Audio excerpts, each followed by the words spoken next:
Radio Kantipur, radio राष्ट्रको। राष्ट्रिय शिक्षा नीति पारित भए पनि सार्वजनिक हुन सकेन। शैक्षिक सुधारका महत्त्वपूर्ण बुँदाहरू हटाइएको सरकारवालाको गुनासो। समसामयिक राष्ट्रिय राजनीति र केन्द्रीय समिति बैठकको एजेन्डा तय गर्न कांग्रेस पदाधिकारी बैठक बस्दै।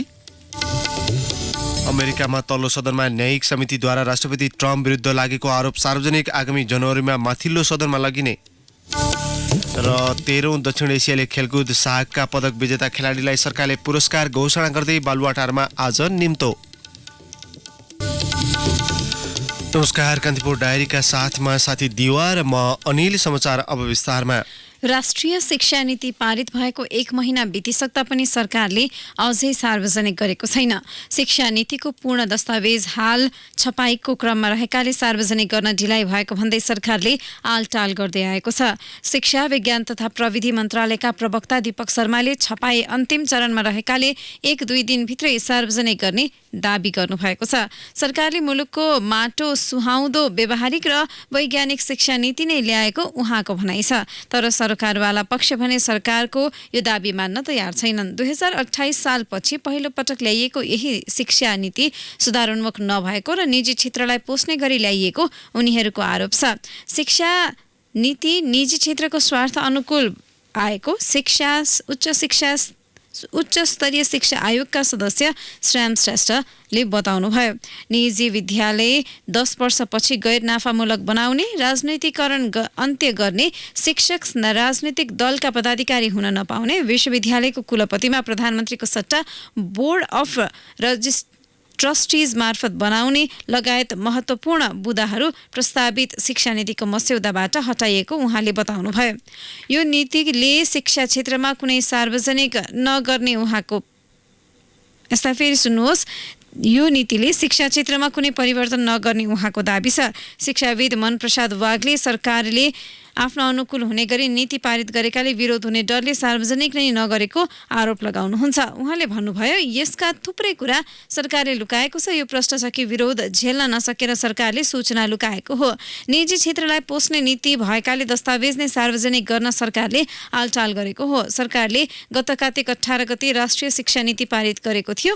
नीति पारित भएको 3 दिनपछि शिक्षा मन्त्री गिरिराजमणि पोखरेलले सबै तहको शिक्षा प्रतिस्पर्धी, प्रविधि मैत्री, रोजगार र उत्पादनमूलक बनाउने योजना सहित 21 बुँदे सारांश मात्र सार्वजनिक गरे पनि जारी भएको झण्डै 1 महिना हुन लाग्दा पनि शिक्षा नीति सार्वजनिक भएको छैन।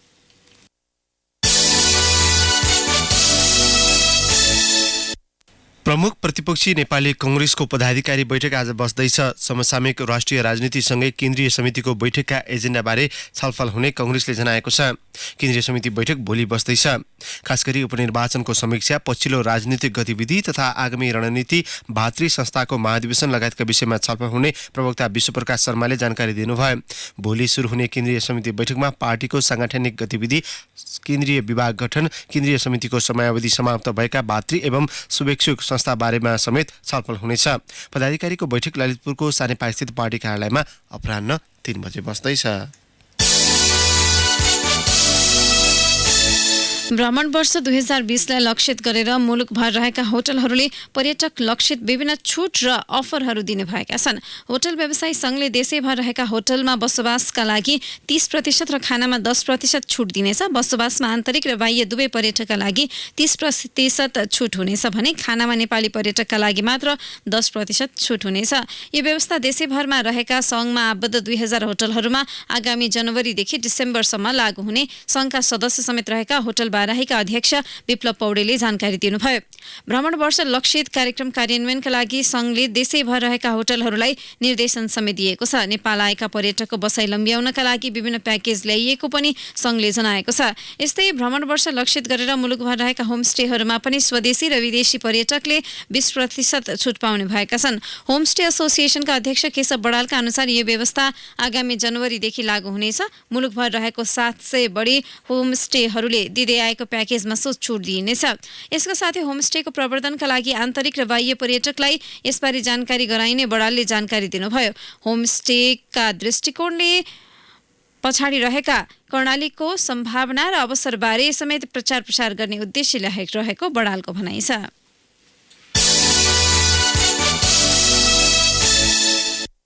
रूपन्देहीको बुटोहल स्थित मुख्य राजमार्ग सहित भित्री सडक विस्तारको काम तीव्र गतिमा अगाडि बढेको छ।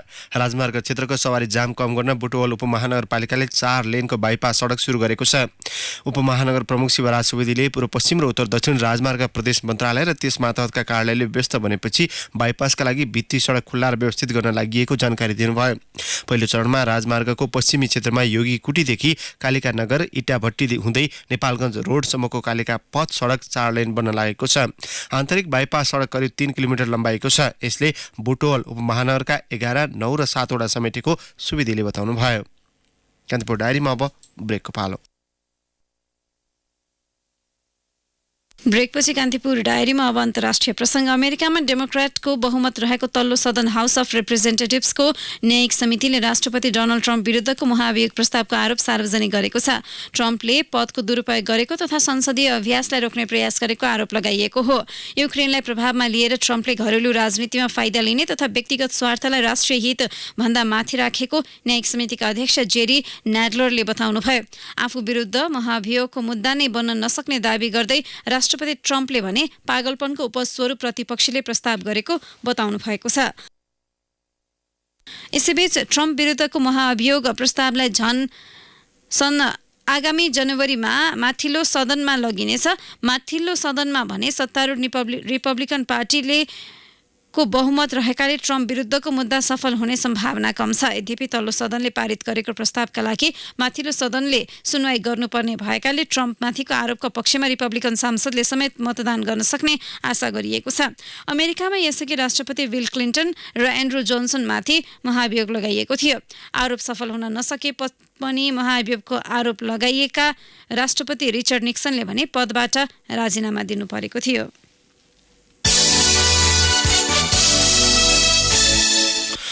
अमेरिकाको न्यू जर्सी स्थित उत्तर पूर्वी सहर जर्सीमा भएको गोलाबारीमा एक प्रहरी अधिकारी सहित 6 जनाको मृत्यु भएको छ। न्यू जर्सीका प्रहरी प्रमुख माइकल केलीका अनुसार ग्रिनवेल क्षेत्रमा करिब 1 घण्टासम्म भएको गोलाबारीमा परि अन्य 2 जना प्रहरी घाइते भएका छन्। घटनामा संलग्नको खोजी भइरहेको केलीलाई उद्धृत गर्दै समाचार संस्था CNN ले उल्लेख गरेको छ। यद्यपि चरमपन्थी आक्रमण भएको आशंका जर्सी प्रहरीले गरेको छ। अब खेल प्रसङ्ग। घरेलु मैदानमा आयोजित 13औं दक्षिण एसियाली खेलकुद शाखा पदक विजेता खेलाडीलाई सरकारले आज पुरस्कारको घोषणा गर्दैछ। प्रधानमन्त्री केपी शर्मा ओलीले अपराह्न 1 कार्यक्रमका बीच विजेता खेलाडी र प्रशिक्षकलाई पुरस्कारको घोषणा गर्नुहुने राष्ट्रिय खेलकुद परिषद राखेपाका सदस्य सचिव रमेश सिलवालले जानकारी दिनुभयो। प्रधानमन्त्री ओलीले विजेता खेलाडीलाई दिउँसो सभा 2 बजे बालुवाटारमै बोलाउनु भएको छ। विजेता खेलाडीसँग अन्तर्क्रियापछि सोही अवसरमा प्रधानमन्त्री ओलीले पुरस्कार घोषणा गर्नुहुने सदस्य सचिव सिलवालले बताउनुभयो। नेपालले सागमा 51 स्वर्ण, 60 रजत र 95 काँस्य हात पारेको थियो। यो पटकका विजेतालाई अघिल्लो सागको भन्दा उल्लेख्य रकमले सम्मान गर्ने गरी सरकारले तयारी थालेको छ। अघिल्लो सागका स्वर्ण विजेताले 5 लाख रुपियाँ पाएका थिए। सिलवालले भन्नुभयो, यसपटकका विजेताले आकर्षक प्रोत्साहन रकम प्राप्त गर्नेछन्। प्रधानमन्त्रीज्यूले हामीसँगै सल्लाह गरेर पुरस्कारको रकम घोषणा गर्न लाग्नु भएको हो। अहिले सार्वजनिक गर्न मिल्दैन। स्वास्थ्य उपचारपछि सरकारी निवास बालुवाटारमै आराम गरिरहनुभएका ओलीले समापनका अवसरमा हिजो भिडियो सन्देशबाट समारोहलाई सम्बोधन गर्नुभएको थियो।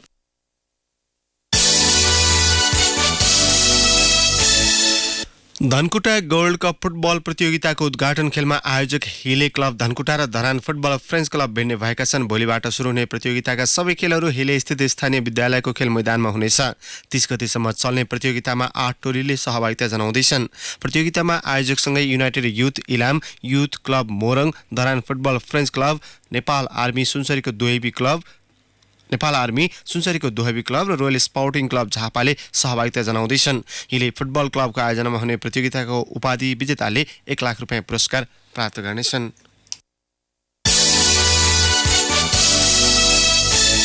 चेल्सी र भ्यालेन्सिया च्याम्पियन्स लिग फुटबलको नकआउट चरणमा प्रवेश गरेका छन्। लिलीलाई 2-1ले हराउँदै चेल्सीले अन्तिम 16 को टिकट काटेको हो। ट्यामी एब्राहम र सिजर एस्पिलिक्वेटाले 1-1 गोल गर्दै चेल्सीको जित निश्चित पारे। लिलीका लोइक रेमीले 1 गोल फर्काए। 6 खेल 11 अङ्कसँगै चेल्सीले समूह एच को दोस्रो स्थानमा रहँदै नकआउट चरणमा स्थान बनाएको छ। आयाक्सलाई 1-0ले हराएको भ्यालेन्सिया समूह विजेता बनेको छ। भ्यालेन्सियाको जितमा रोड्रिगोले 24 मिनेटमा निर्णायक गोल गरेका थिए।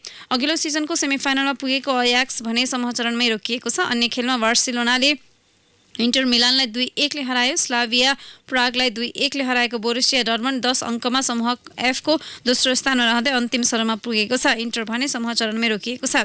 बार्साको जितमा कार्लोस पिरेज र अन्सु फातीले 1-1 गोल गरे। रोमेलु लुकाकुले इन्टर मिलानका लागि गोल गरे पनि जितका लागि पर्याप्त भएन। यसैगरी नै नकआउट चरणमा प्रवेश गरिसकेको लिभरपुलले आरबी साल्जबर्गलाई 2-0ले हराउँदा नापोलीले जेन्क विरुद्ध 4-0 को फराकिलो जित निकालेको छ।